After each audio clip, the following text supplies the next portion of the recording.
राजदंड मृत्यू दैवतते अमृत्व महान. नमस्कार श्रोते मंडळींनो, मी स्पर्धक क्रमांक 17 भारतरत्न स्वातंत्र्यवीर सावरकर यांच्या विविध व्यक्तिमत्वाबद्दल बोलत असताना असे म्हणतात की चाणक्याची राजनीती, शिवरायांची शक्ती, प्रतापांचा ध्येयवाद आणि आंबेडकरांचा संग्राम या सर्व गुणांची रेलचेल ज्या व्यक्तिमत्वात होते ते व्यक्तिमत्व म्हणजे स्वातंत्र्यवीर सावरकर. श्रोते हो, साहित्यिक सावरकर म्हटलं की विनायक दामोदर सावरकर यांची साहित्य निर्मिती आपल्या डोळ्यासमोर येते. ते केवळ क्रांतिकारक नव्हते तर उत्तम कवी, लेखक, नाटक, इतिहासकार आणि कादंबरीकार होते. त्यांच्या साहित्याने स्वातंत्र्य लढ्यात प्रेरणा दिली, तसेच जनमनावर क्रांतिकारी बदल घडवले. वाचनात येतो इतिहास, कवितेत देशाचा श्वास. अहो, वाचनात येतो इतिहास, कवितेत देशाचा श्वास. सावरकरांचे लेखनच आहे प्रेरणेचा श्वास. अशा महान सावरकरांनी कमला, माला, सागर त्रस्त यांसारख्या कविता लिहिल्या. त्यांच्या या कवितांमधून स्वातंत्र्याची आस, करुणा आणि प्रेरणा दिसून येते. तटस्थ देशभक्त, जहाल क्रांतिकारक, महान समाज सुधारक या अवनी तलावर असा महान पुरुष होऊन गेला असे खरे सुद्धा वाटणार नाही हो या भारतीयांच्या भावी पिढ्यांना. वयाच्या अवघ्या 11व्या वर्षी त्यांनी साहित्य क्षेत्रातील एक वेगळा प्रकार हाताळला, तो म्हणजे फटका. फटका या शब्दाचा अर्थ म्हणजे क्रांतीचा झटका, स्वातंत्र्याची ठिणगी, अन्याय विरुद्ध दिलेला प्रहार. सावरकरांचे लेखन हे केवळ काव्यात्मक नसून क्रांतिकारी विचारांना प्रेरणा देणारे होते. भारत मातेच्या स्वातंत्र्य लढ्यात कसं योगदान देता येईल याचा विचार करत असताना सावरकरांना असे लक्षात आले की आपण आराधना करतो शिव छत्रपतींची, परंतु आरती मात्र श्री गणेशाची. असं का? म्हणून त्यांनी छत्रपती शिवाजी महाराजांवर एक पहिली आरती लिहिली, ती म्हणजे जयदेव जयदेव शिवराया. या ओळींमधून त्यांचे छत्रपती शिवाजी महाराजांवर प्रेम तर दिसतेच, परंतु महाभारत व भगवद्गीता यांच्यावरील गाढा अभ्यास दिसतो. सावरकरांच्या मते स्वातंत्र्य हे फायद्याचे नाही तर मर्दाचे कर्तव्य आहे, म्हणून मिळविलेच पाहिजे. अहो, सावरकरांच्या मते भाकरी इतकी स्वस्त आहे की महाग हा प्रश्न नाही, परंतु त्या भाकरीवर गुलाबगिरीचा शिक्का आहे की नाही हा महत्वाचा प्रश्न आहे. आपल्या घरादाराची राख रांगोळी झालेली लोकांची अटक सत्रे चालू आहेत. आपल्याला देखील कोणत्याही क्षणी अटक करतील हे सर्व माहीत असताना विषम्य मनस्थितीमध्ये ब्रॅटनच्या समुद्र किनाऱ्यावरती आपल्या मातृभूमीच्या आठवणी तळमळत असताना सावरकरांना काव्य सुचले.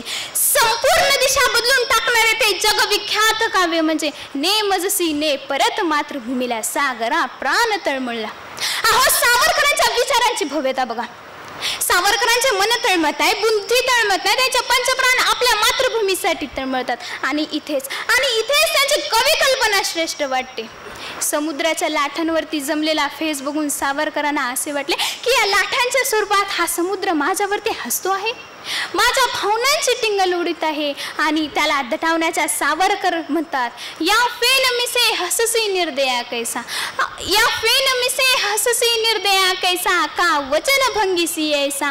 आणि एका आचमनामध्ये संपूर्ण समुद्र विरंगृत करून टाकणाऱ्या आपल्या अगस्त्य ऋषी या पूर्वजाची आठवण करून त्याला सांगतात, जरी आम्लभूमी भयभीता रे, अबलान माझी माता रे, कतिलही अगस्ती सातारे, तो एक क्षणी तुझ प्याला सागरा प्राण तळमळला.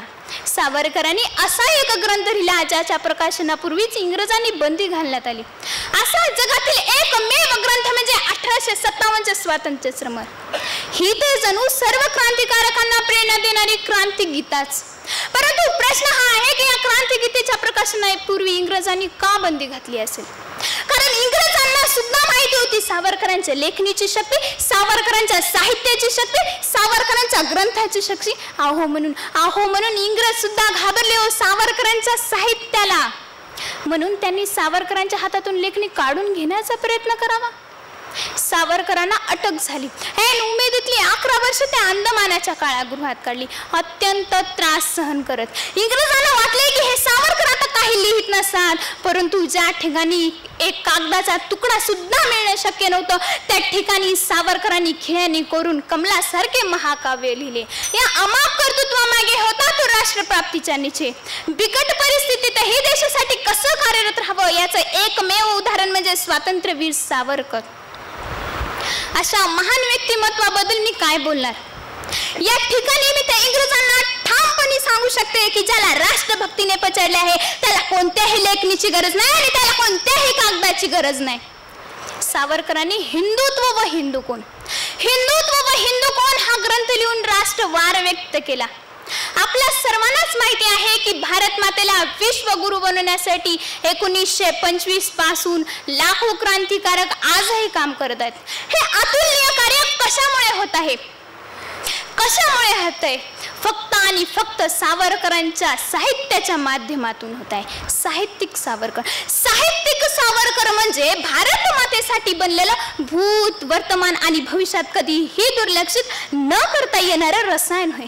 अहो मग बघताय काय, चला तर मग क्रांतिकारकांनो, सावरकरांच्या विचारातून, प्रेरणेतून, दूरदृष्टीतून, अथांग ज्ञानातून भारत मातेला विश्वगुरु बनवण्याची शपथ घेऊया. भारत माता की. जाता जाता एवढं सांगेन, करती है फरियाद ये धरती कहीं हजारों साल. अरे करती है फरियाद ये धरती कहीं हजारों साल, तब जाकर पैदा होता है वीर सावरकर जैसा लाल, वीर सावरकर जैसा लाल. धन्यवाद.